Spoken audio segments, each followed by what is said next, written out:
2020 has been like no other year in many of our lives, and faced with multiple challenges, the need to have truly difficult conversations emerged, and your Fox 29 family was moved to participate in those discussions, and to that end, the Our Race reality series emerged. Tonight on Our Race Reality, we are examining the unique and challenging situations interracial families deal with each day. Breaking news right now. Protesters piling into the streets of Philadelphia. Y'all started this, not us. Kind of still tough to talk about, but that's not Franklin. What the DeMarcos brothers did, they were comfortable. Why were they comfortable? Over the next 30 minutes, we'll discuss the social injustice in the sports world and how athletes and coaches are now pushing for change. But this isn't the first time we've seen players speak out. Last year, Malcolm Jenkins held up signs in lieu of talking with the media. I'm Joyce Evans. Studies and case numbers on healthcare disparities among African Americans have always been staggering, long before COVID-19's disproportionate effect on Black people. The difference now is more people are paying attention. Tonight, we're going to be exploring hair. Not just any hair, but natural black hair, the beauty of it, and the importance of a society accepting of it. Coming to you from the National Museum of American Jewish History to talk about the disturbing world of anti-Semitism. You may have heard of the term anti-Semitism, but do you really know what it means? Do you know how to recognize it? It all starts with education. The Our Race reality series was unique in that it truly was a collaborative effort. One way or another, every member of your Fox 29 family played a role in giving voice to the issues that matter. I've seen a lot of monumental events this year. So I went out, sat with a few artists to find out how they're using these current events to inspire their artwork. We not only work, but live in the same communities facing these challenges. I always feel like artists always had that freedom to express what it is they're thinking and feeling. So some made suggestions, helped do research, voiced concerns. Others you saw on camera. 7 years after integrating here at 21st and Lehigh, the former site of Connie Mack Stadium, the Phillies were about to hit yet another period of social unrest. The year was 1964, but this time it was one of their own players, a rookie named Richie Allen. But all were involved because all cared. So let's take a look back at the issues that together we tackled in 2020. Jew hatred at its core, Jew hatred, hatred against Israel, also the country. Unfortunately, it has reared its ugly head in a number of ways over the years. It always comes down to an idea that Jews are to blame for somebody else's problems. In 2019, the Anti-Defamation League recorded 2,107 anti-Semitic incidents in the United States. That's 6 incidents per day. It is the highest number since the ADL established the audit 41 years ago. And whether that's vandalism, harassment on the street, even assault, and we've seen some very deadly assaults. 2019 was a deadly, deadly year, as was 2018 because of Tree of Life. People seem to be emboldened. Even though we're seeing the attitudes go down in the survey, we're seeing the acts rise up. 14 specials in less than a year. If you haven't already noticed, there is a natural hair movement underway. In fact, it's been a long time coming. When I first started doing hair, natural hair was not a thing. It was not a hashtag. There was no social media. Yet today, there are books and movies, hair blogs and home remedies, lotions, potions, and beauty influencers who can't be ignored. Exploring a variety of topics. They say that it's us, and it's not. Philadelphia Health Commissioner Thomas Farley among the growing voices of medical professionals, speaking even louder now about the many roadblocks that continue to lead to African Americans getting sicker and dying quicker in higher numbers. It's not about just being poor and black. You can be rich and black and still die of certain diseases that someone who's white and 10 times older than you will not die from. And that has to do with some of the treatment and the implicit bias. Pediatric surgeon Ayla Stanford speaking as a doctor and as a former patient who says she felt the cruelty of racism. A clear message is that there is a systematic, institutionalized system that values the haves over the have-nots. The discussions weren't easy by any stretch of the imagination, but they clearly highlighted our need as a society to begin to talk. It's like, boy, I don't want you to get in trouble. I want you to come home tonight. I love you and need you to be here when I get here and not be harmed, hurt, abused, accused, any of those things. The America that we experience is differently, and being ignored, being ridiculed, being told that you're using a race card, or you're being dramatic, or that doesn't play out. We're saying like, no, it's a systemic issue. There was anger. There were tears. We're tired. We're tired. No matter what sex you are, we're tired. We're tired. Treat all equally. But mostly there was a search for better understanding. It's been a year of unknowns, uncertainty, of challenges, of crisis, but I see it as a year of opportunity as well. I mean, it's illuminated, or I'd say uplifted so many things that we either already knew but didn't put as much attention on as we should have. We may be far apart on many topics, but the exchange of ideas can bring us together. We all needed to sit down to consider how we are doing what we are doing, who we are doing it with, why we are doing what we are doing. So I believe that this is a moment in time where if we don't sit down here, we're gonna crash up yonder. As the year went on, we addressed several topics, but one of the overarching themes, regardless of the specifics, was the push toward equality. We'll show you how we explored that up next.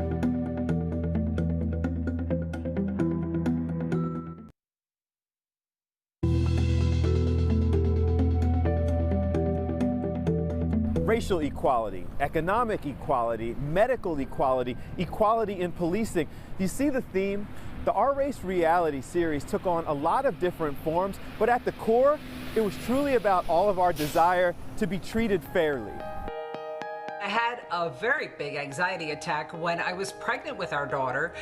We were living in Buffalo at the time, and I said to my husband, how can I raise a black child? What am I going to do? It's kind of the reality in me. And he said the best thing that he could have said, and it was his truth and our truth, let's just raise a child. A perfect, and that's what we did.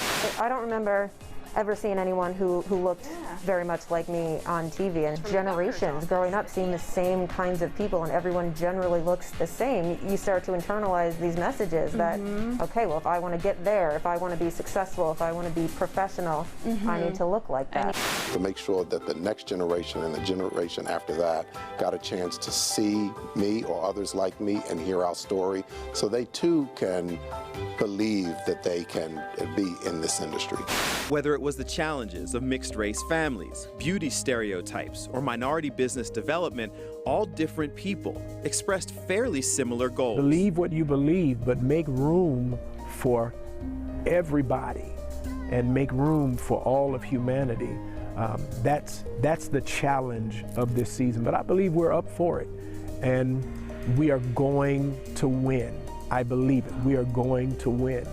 I'm going to be an old man in a better world because I participated in the architecture. So I think it's really important for others to stand with each other because it just makes it that much easier to get the message across. I hope that people see my daughter for who she is, which is a kind, caring, empathetic, intelligent little 7-year-old who is just like every other American kid and who just has a dual visa. At the core of many of the topics that we took on was a pretty basic desire for people to accept our differences, but embrace our humanity. Not scary. I am 6'1", I'm 200 and some pounds, but I have a college degree, I'm educated, and I have my own business. I am just like you.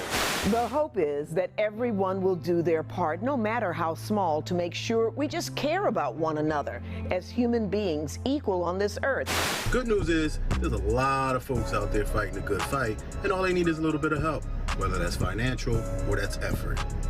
A little bit of compassion and a little bit of understanding goes a long way.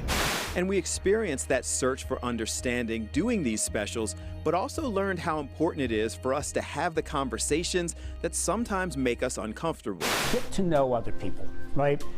There's too much hate in this world right now. And for what reason? Why? How are you helping yourself by hating somebody else? I'm not the enemy. You know, it's a bunch of great officers out here that we need on the police force that is deep in the community trying to help. We're just getting started, but in 2020, the Our Race reality series laid a foundation that we intend to build upon into 2021 and beyond. When you say someone's privileged, people get defensive. People get more concerned about being called racist than they do about racism. Until we recognize that our strength is in the diversity of the town, then we will never get to where we need to go. You may not be seeing that love, but the impact that you have on your children by showing them love and teaching them love will speak volumes down the road. Just like you started the show with, the power of love. Yep. So whether you call it love or unity or hope, the Our Race reality series pointed out that we're not just communities all about complaints, we're communities that are committed to come together and find solutions. When you see an obese kid, someone's like, oh, it's the parents' fault. They're letting them eat all that food. Really? Or is it the fact that there are no grocery stores in their neighborhood where they can get fresh produce? A lot of people going to jail for carrying guns and doing this and that because they scared for their life. My friend just got shot playing football. He played football. He don't never shot a gun a day in his life. He just around the wrong people. Issues presented in 2020 were a lot, but they forced us to explore those solutions. And try to be the light, show people that there's a different way. I'm one of those people who always feels like, yeah, there's racism, but you know what? I don't care. You know what? I'm going to make it work anyway. You know, I'm going to do what we have to do. We're going to come together collectively to work together to make this work. It's never easy to look yourself in the face and perhaps acknowledge your role. Was I surprised that something that low and that cowardly could have happened here? Yeah, I was. That's in my mind, that's as low as you can get. There were kids. There were kids marching up and down the road that day.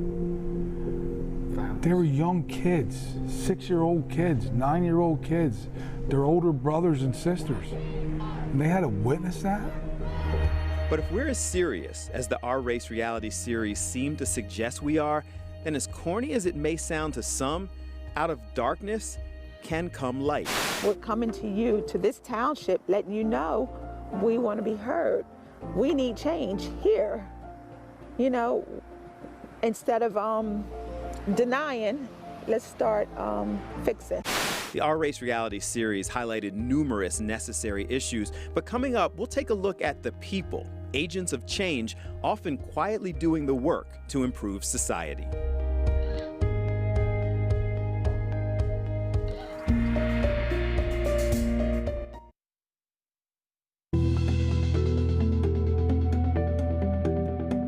For me, one of the highlights of the Our Race reality series was the opportunity to introduce you to some people you may not have known. Some of them community leaders, some of them members of our Fox 29 family, all of them committed to being agents of change. Sometimes being a journalist or even a photojournalist, it has its challenges, especially working in the city that you were born and raised in. At school, we had a full day where students broke down. You know, you might get to school all happy, and then to find out your friend you with from 3rd to 4th period, he will never be there again. It really hit you like, yo, that's crazy. Because we don't have all those resources and they don't have no outlets, they taking the money out of the schools. There's no extracurricular activities for them to go to afterwards. They're taking all the arts and music out of all the programs out of the school. What do you ask the kids to do? If you're not athletic, if you can't play basketball, you can't play football, then what do the other kids do? You get into stuff. They're out there every day trying to make sure things get better. Entrepreneurship, I don't even call it entrepreneurship, I call it survival. Because I'm doing this not only to survive in my financial and economic situation, but to help other people survive. If we want to be entrepreneurs, if we want to be bosses, if we truly want our freedom, right, it's going to come first financially. Some have high-profile positions. Police aren't bad. We're not the enemy. We're out there doing a lot more than we ever did in the community, and I think a lot of people see that and see the good. Challenging as this year has been, right? I don't see it as all gloom and doom. I see it as, you know what, we've ripped the Band-Aid off, we've ripped the scar off, it's time to heal. And now that we know what we know, what are we going to do about it? Others you may not know as well. It's my responsibility to go back and to show them something that would not be offered because of their zip code. I once read a quote by Nelson Mandela, and I'm going to try to paraphrase this the best I can, but he said, sport has the power to change the world. It has the power to inspire. It has the power to unite people in a way that little else does. But they're doing the work. I also want to see end of racism and police brutality because at the end of the day, when I retire from this job, I'm still going to be a black man in America. I feel that if you are a person of conscience, especially within a leadership role of the community of faith, some things ought to make you speak out. And after a trying year, they're all committed to continuing that journey into 2021. Now it's time to become more educated, and that's the best way I believe that we're going to work on our healing, by more and more people getting educated and using their voice. I'm a man. This child of mine is a human being, this student of mine is a human being. It's frustrating to have to say it, but it's also, it's imperative. Like, we can't stop. Which of my ancestors am I going to look at and say, I got too tired to fight? Our Race Reality series has very clearly shown that we have a long way to go, but when we come back, we'll take a look at how everyone involved still believes in one powerful theme: hope.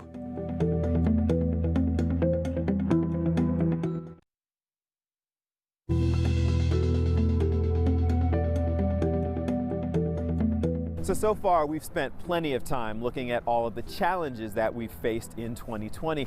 But let's take a moment to look at one of the things that hopefully will move us positively into 2021: hope.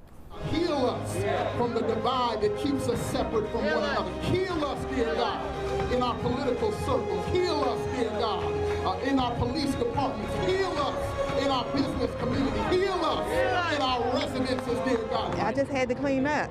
It's not right. Cleanliness is a part of my faith, and I believe strongly on our community building together. So it's terrible. It's not as terrible anymore with people like you. Thank you very much. I appreciate that. All right, we thank you too. This definitely has brought a lot more people together. People that I would have never met. I met a woman, and she came over, opened up about her story. I opened up about my story and how we just talked that there is no difference between her and I, no matter what race we are. I think people really were trying to introspectively say, how do we get it right? Because we've done it wrong for so long. It's a lot, but it's a privilege. When people we're trying to lean on you for a sense of direction. And I think, now the more leaders we have and pulling in the right direction is only gonna, try to create here a sustainable change. Continue to believe in yourself. Don't give up. Every time someone tells you no, let that no fuel you. Don't let it cause you to fail a trip. Continue to persevere. This is not an easy road, regardless of the industry that you are looking to work in. Being an entrepreneur is not an easy thing to do. It's not for the faint of heart. I mean, I'm hoping that we see, we can move forward and get back to some sort of normalcy. If it's all gloom and doom, if it's all woe is me, if it's all, if we're all walking around here like Eeyore, we're just gonna be sad people. And we won't come out with the optimism that we need to have to move through what we've just experienced in 2020 and heal. You can praise and be raised, or you can complain and remain. And so I choose to praise and be raised. I choose to thank God for this moment accept the good with the bad, the rain with the sunshine, and get out of here. Or we can just sort of complain about everything and remain in it.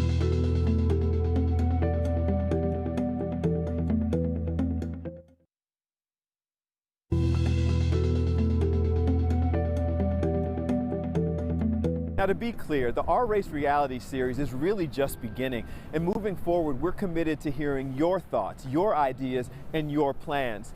I'm Bill Anderson, and on behalf of so many people who came together to walk this path to progress, we thank you for watching, appreciate you, and Happy New Year.